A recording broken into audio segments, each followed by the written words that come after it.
I need to tell this the way it truly happened, because for years I've carried the memory like a weight that never lifts, and maybe if I put it into words, someone else will finally understand. It began in the summer of 2011, when I decided to spend a week hiking alone in the Blue Ridge Mountains, just outside Asheville, North Carolina. I had read about the place countless times, not only in travel guides, but also in old Appalachian folklore collections that spoke of strange lights, sudden vanishings, and voices that echoed through the trees long after everyone had gone home. I wasn't the kind of person who put much faith in legends, but something about those mountains seemed to pull me in, as though they had been waiting for me long before I ever arrived. What I didn't know then was that I would leave them a very different person, carrying a secret I still hesitate to share. The Blue Ridge has always been wrapped in a kind of solemn mystery. Local Cherokee tales mention the Shadow Watchers, spirits said to guard certain ridges and hollows where no village dared settle.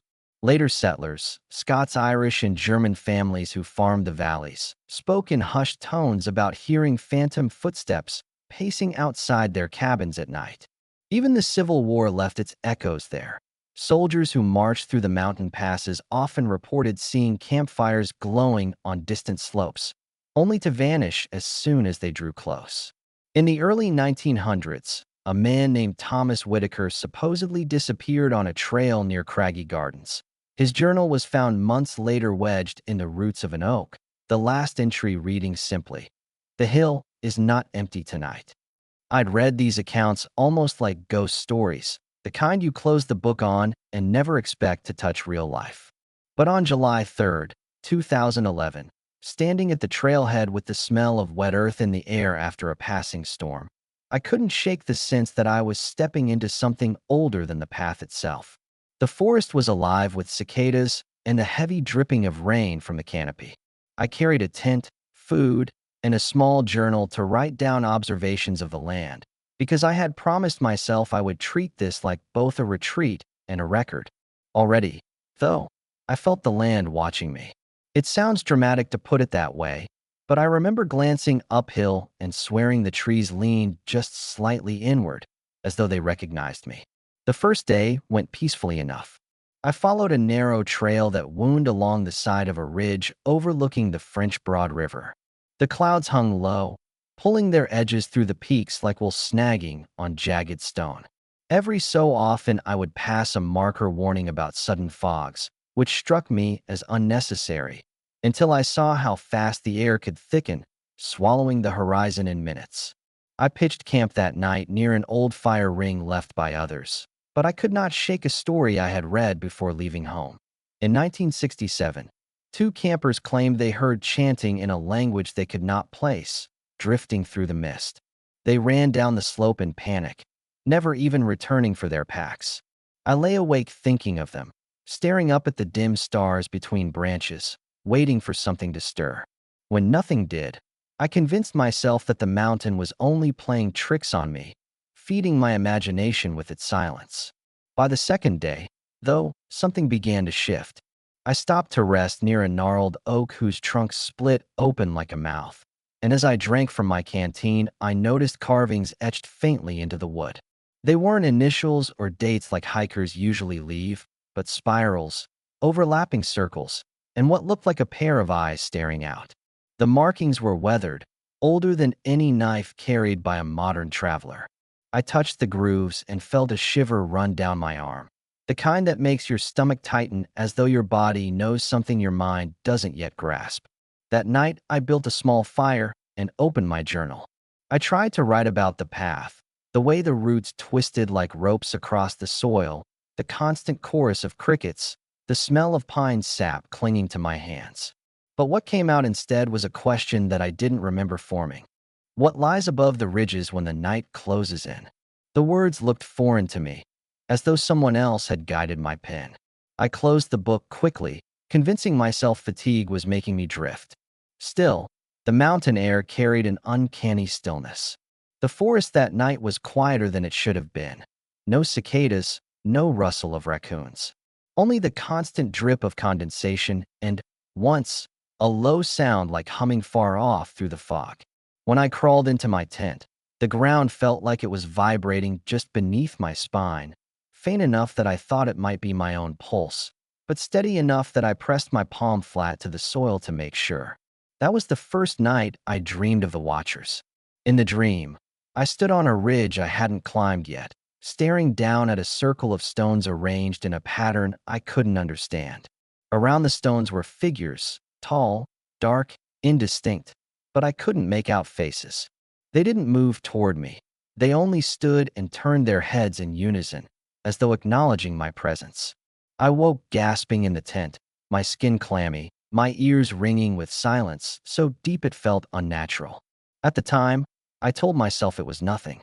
A dream, a trick of nerves. But the mountain was already beginning to tell its story, and I was already too deep in it to turn back. By the morning of July 5th, 2011, the forest felt different, though I couldn't have explained why at the time. I woke to a sky the color of tarnished silver, the air heavy with the smell of moss and damp bark, and as I packed my gear, I realized the silence from the night before hadn't lifted.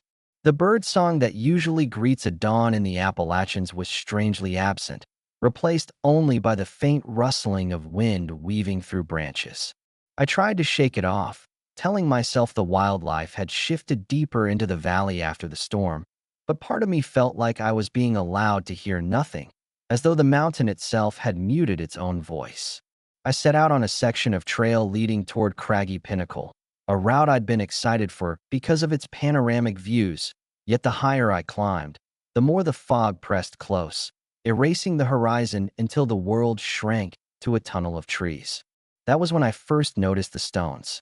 Not the scattered rocks and boulders you expect on a mountain path, but deliberate arrangements, 3 or 4 laid in precise triangular patterns beside the trail.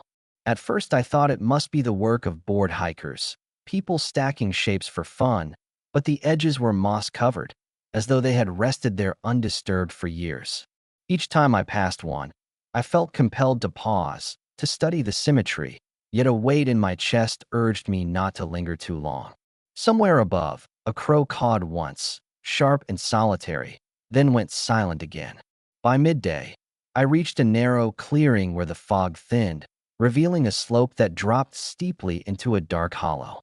Across the gap, I could see the remains of a stone wall, maybe the foundation of an old homestead, but it seemed out of place, too neat, too square, perched halfway up the incline like it had been abandoned mid-construction.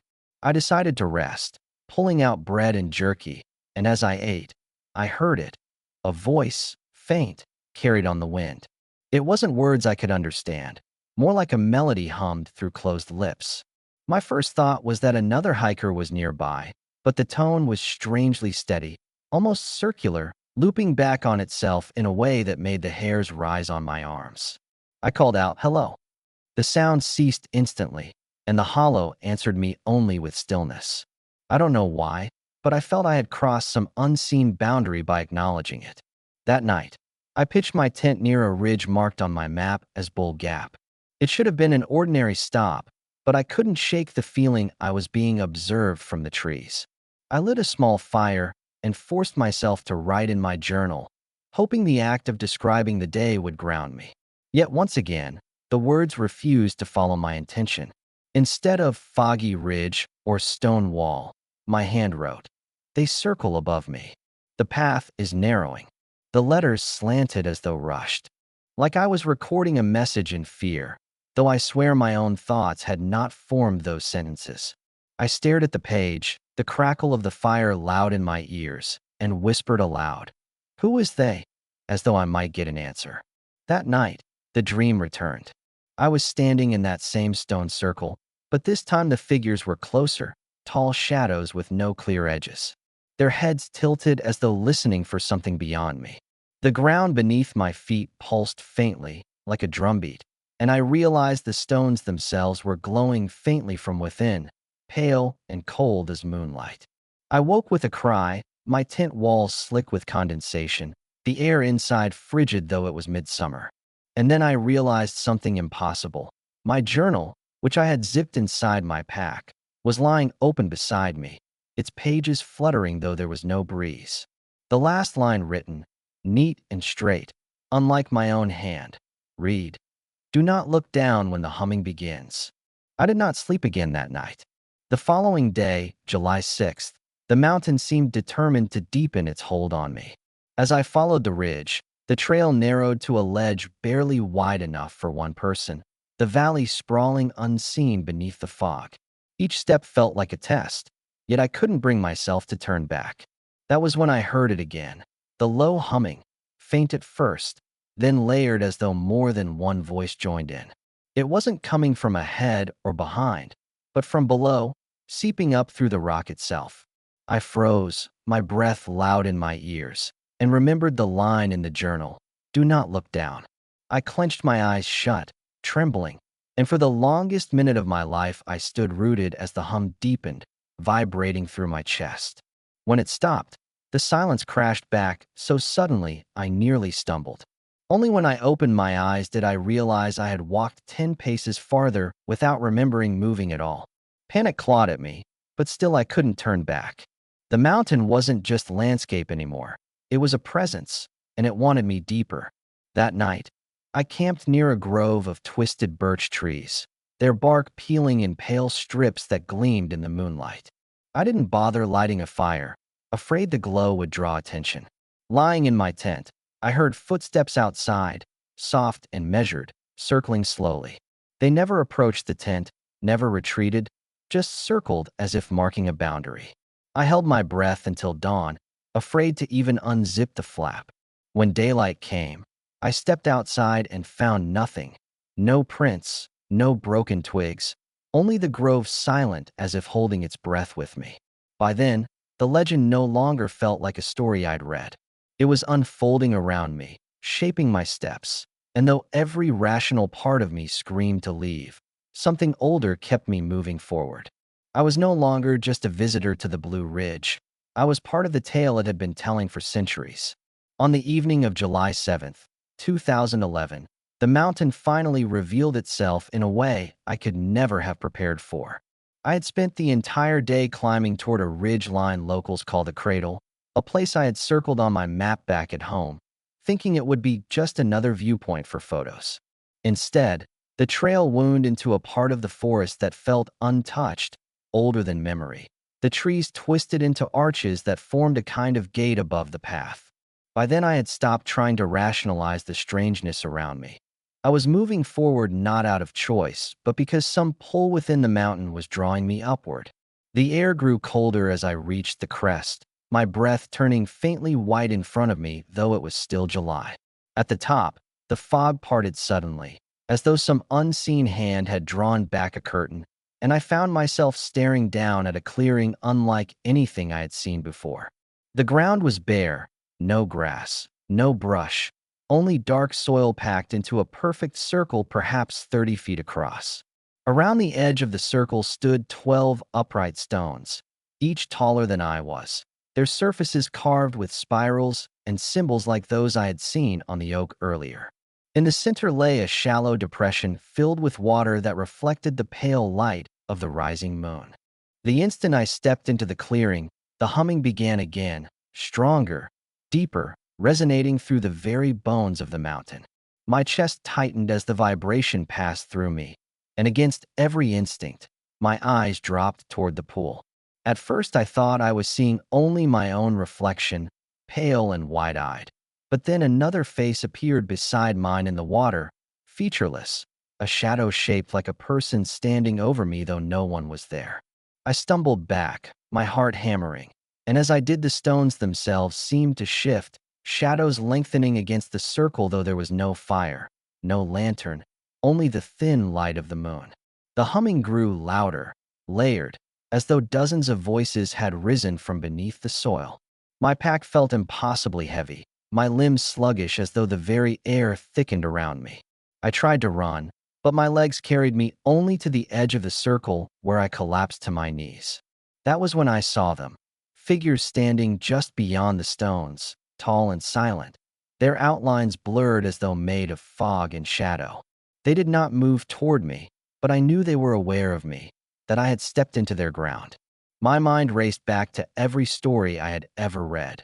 The Cherokee Watchers, the vanished settlers, Whitaker's final journal line, and I realized I was inside the very heart of the legend. The Watchers weren't a tale, they were here, and I was intruding. My journal slipped from my pack, landing open on the soil, and the pages flipped violently in the windless air until they stopped. The words written across the paper were not mine. The hill is not empty tonight. The same words Whitaker had left more than a century earlier. My breath caught, my hands shaking, and then the humming cut off in an instant, replaced by silence so vast it felt suffocating. The figures tilted their heads in unison, and the pool at the center rippled as though disturbed from below. Something rose from the water, not a body, not a creature, but a shape, a distortion, as though the air itself was bending into form. My ears filled with pressure, a ringing so sharp I thought I might black out, and the ground beneath me pulsed like a heartbeat. In desperation I shouted, though I don't remember the words. Maybe a plea, maybe just a cry of fear. The figures did not answer, but the circle itself seemed to recoil, the vibration stuttering, the glow fading from the stones. A rush of wind swept through the clearing, and the fog collapsed inward, drowning everything in white. I don't remember how long I stumbled, blind and gasping. Only that when the fog finally broke, I found myself far from the circle, standing at the edge of a cliff with the valley yawning black below me. My journal was still in my hand, though the last page was soaked and smeared, the letters unreadable except for one line. Do not return. I collapsed against a boulder, shaking uncontrollably, too afraid to close my eyes yet too weak to move farther. All night I sat there, listening as the forest whispered around me, branches creaking, leaves rustling, but never again the hum. When dawn finally broke, the clearing was gone. Where I thought the circle had been, there was only unbroken forest, the ground tangled with roots and brush as though nothing had ever stood there. Yet my journal, with its impossible words, remained in my hands, the only proof that something had happened at all. I should have turned back then, should have fled down the mountain and never returned, but some part of me needed to know more. I needed to see if the legend had truly swallowed me whole, or if there was still a path back to the world I had known.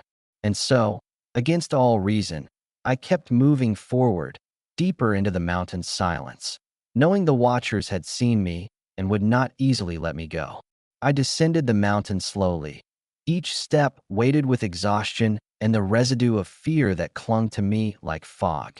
By the time I reached the lower trails near a small stream on July 9th, 2011, the forest had returned to a semblance of normalcy. Birds chirping, water babbling, sunlight scattering through the leaves, but I knew better. The mountain had shifted something inside me, something I could not name, and the memory of the clearing haunted every glance over my shoulder. I encountered a few hikers along the way, ordinary people chatting about routes and weather, unaware of the pulse of the forest just beyond the path. I smiled politely, nodded, even laughed at some jokes. Yet inside I carried the weight of that night, the vibration of the stones, the unseen Watchers, and the echo of that pool of water. Back in Asheville, I tried to write it all down, to explain what had happened, but no combination of words seemed enough. My journal, the one that had recorded its own story, became a refuge. I often flipped through it, the pages warped and ink smeared from condensation, and stared at the lines that weren't mine. Do not look down when the humming begins, it warned, and the hill is not empty tonight. I understood now that the mountain had its own timeline, its own rules, and those who enter unprepared cannot easily leave unchanged. Friends asked why I looked so haunted, why I sometimes froze mid-sentence as though hearing something no one else could. I could only smile faintly, shake my head, and mutter, "It's the mountains," leaving the explanation at that. Over the years, I returned occasionally, walking lower trails, avoiding the ridges and peaks where the clearing might exist. Each time, I felt a pulse beneath my feet, subtle but undeniable, as though the land itself remembered me and the events of those nights. Local historians and folklorists I later spoke to recalled tales I had read, some mentioning unusual disappearances, strange lights, and the whispers carried by fog, all centered around the same ridges I had climbed. They spoke of Thomas Whitaker and the two campers of 1967, and I realized that I had unknowingly stepped into the lineage of the mountain's watchers. The stories weren't legends in the sense of fiction. They were memories preserved by the land itself, repeated through time by those sensitive enough to notice. Sometimes, when I close my eyes in my apartment or walk through ordinary streets, I feel the echo of the hum, a low vibration that reminds me of the stones and the circle. I never sought it, yet it follows, subtle, patient, a reminder that the mountain does not forget. I never returned to the clearing on the ridge of Cradle, nor did I seek to. The fear that I might cross into that place again is tempered by a strange longing, a recognition that I had been a part of something far older than me, something that existed before roads, houses, and the transient lives of humans. The Blue Ridge Mountains are not simply a backdrop for hikers or tourists. They are a living chronicle of memory, of watchers who see, record, and sometimes allow the uninvited to witness. I tell this story now not as a warning, but as a testimony. On July 7th, 2011, I experienced the heart of the mountain's legend firsthand, and though the forest has since returned to ordinary appearances, I know what lies beneath. I carry it with me always, in every footstep, in the quiet moments before sleep, in the way the wind moves through the trees. The watchers are patient, eternal, and their hill is never truly empty. I sometimes wonder if Thomas Whitaker or the campers in 67 felt the same mix of awe and terror, of privilege and dread, that I did. Their stories became part of mine, and mine may now become part of someone else's. But the mountain remembers, and the mountain waits. Every time I see a mist rolling through the ridges, I remember the hum, the pool, the shadowed figures, and I am reminded that some places are older than memory, and some experiences are meant to stay with you forever, shaping your perception of the ordinary world. I cannot say why the mountain chose me, or why I survived where others vanished. All I know is that the experience left me with a profound respect, a careful reverence, and an understanding that there are forces, subtle and patient, embedded in the natural world that are beyond our comprehension. I will carry the echo of the Blue Ridge Mountains with me for the rest of my life, a quiet reminder that the legends are real and the watchers are always waiting, just beyond sight, just beyond comprehension, in the folds of the hills where the fog never fully lifts.